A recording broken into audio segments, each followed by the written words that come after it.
become a percussionist? Or what fascinates you about percussion? Okay, that's easier to answer. How does one become what one is a difficult question. What fascinates me about it, the longer I play and the older I get, is that it never stops. This percussion, this modern percussion with the repertoire and the instrument is, you can't master it because it's changing all the time. So every piece of music that I play demands a different kind of virtuosity. So it's not like a violin or a piano where you learn your scales and you start at a young age and your fingers know by the time you're 15 everything they have to do. My fingers and my hands and my feet and my head and my elbow gets to learn new things all the time. And I've been playing for over 50 years and I still am learning new things all the time.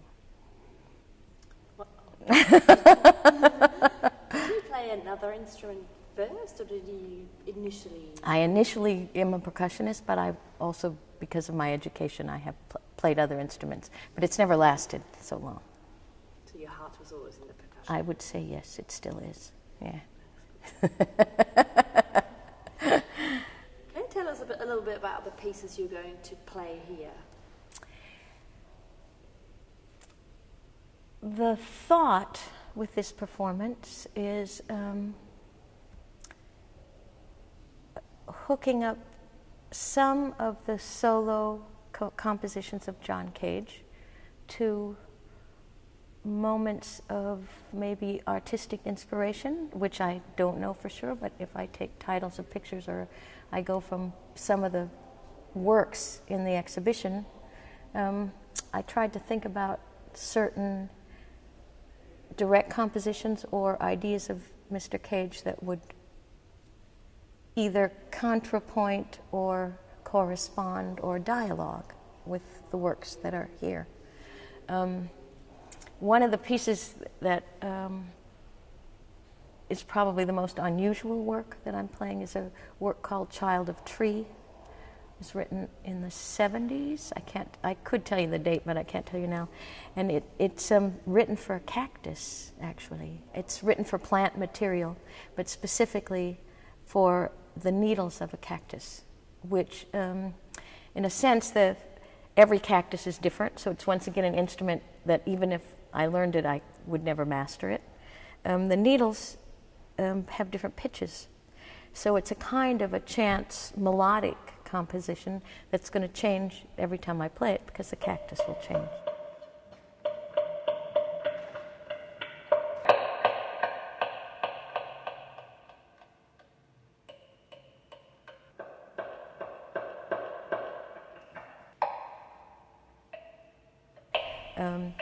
I think that idea of chance to find out what you play when you have to roll dice or you have to do an I Ching questions to come up with the exact formula for the piece. And I think that idea with the cactus was so fascinating for Cage that he actually multiplied the piece and did a piece called Branches, which is for up to 16 players. So the same material multiplied. So the piece can grow and grow and grow, and obviously changes again in the multiplication, how you start it. Then he's got a piece called 1/4, which uses, Cage did that a lot for percussion, where he tells you he wants 5 different sounds or 10 different sounds or 56 different sounds, 27 different sounds, but you pick actually the material that you use. So often he would just say different sounds. Sometimes he says wood. Sometimes he asks you to do a combination of anything that's not wood or skin or metal. So you have to find something else to do. Sometimes the score actually asks for nothing at all. It's just a formula where you have to figure out what you're going to do and when. So are those scores? That's a whole nother question, but actually they are. So I suppose the anecdote with Cage would be he was actually often distracted by radio sounds from neighbors. So he started to compose it into his music. So at that point in time, using a radio meant every time he heard it, he could say, oh, I must have written that piece. So the idea that the sounds of the environment belong to a composition also regulates the way you pick the material to fit what I would expect that Mr. Cage would have liked. And because I worked with him a lot when he was alive. We did a lot of concerts together, also recordings. I think that I feel fairly qualified to say I know what he means.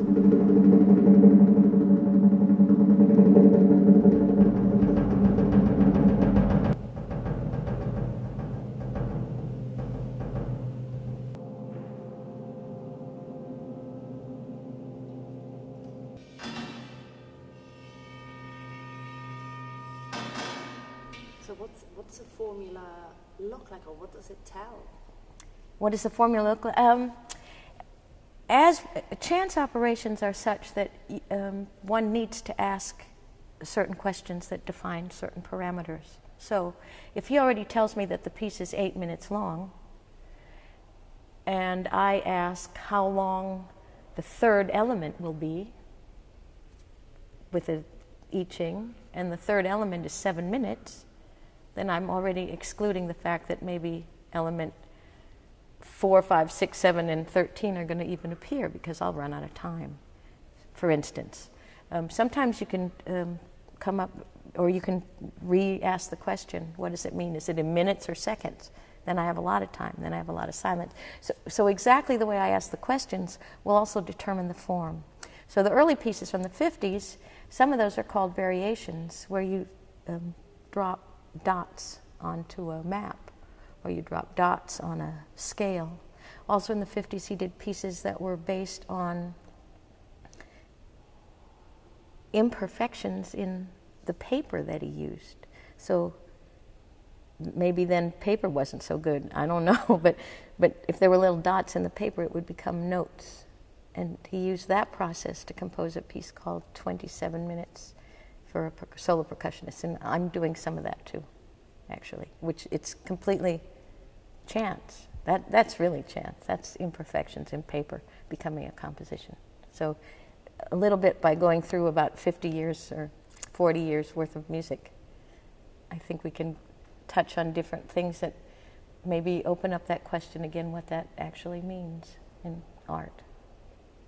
Yeah, I mean, I think that's also what Richter, where he liaised to Cage, and that sort of system of chance which he uses in the abstract paintings with the... When you look at the Cage upstairs, the series in the big room, coming from music, I don't know how other people, when I look, let's be completely subjective, when I look coming from music, knowing the procedure that he used,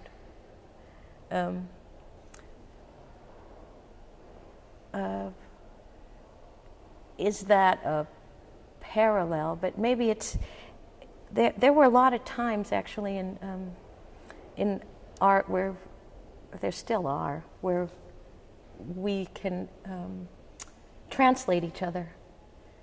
We can translate a sound to an image, or an image in our head to something else, or the image becomes something else in the translation. And I think different art disciplines actually inspire each other in sort of loops of time. So where does it come together? How does it come together? In this case, most definitely the music that he was hearing when he was painting those pictures is not the music I'll be playing in the space. Yeah. Okay.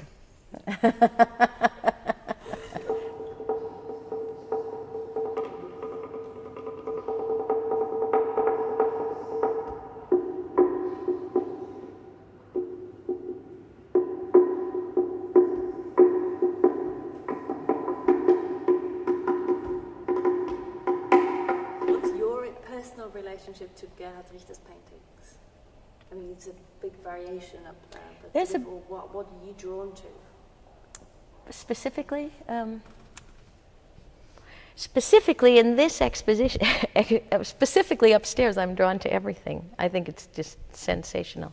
The first Richter that I saw actually was in Krefeld in like 87, 86, the Bader Meinhof series that when it was exposed to the public for the first time. And maybe I'd seen some other stuff before, some other paintings, but the first time that it struck me was walking into this little gallery in Krefeld, and it affected me physically. And when I remember it, it still affects me physically. So these paintings now belong to the MoMA in New York, and the first time that they were exposed there, or that I came into the floor and saw them again, I felt them first. So what's the relationship? I don't know, but I feel it. I feel it, and I see it.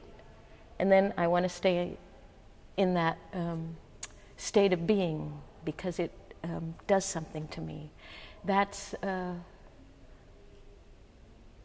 art moves us, and music moves us.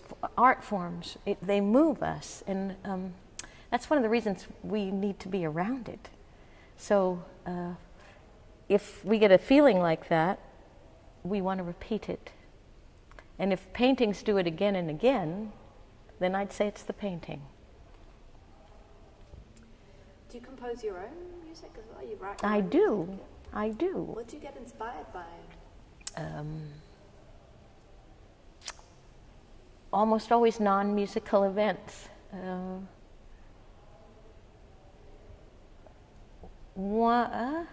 Beckett, the calendar of the Mayas, the Venus moving across the sky.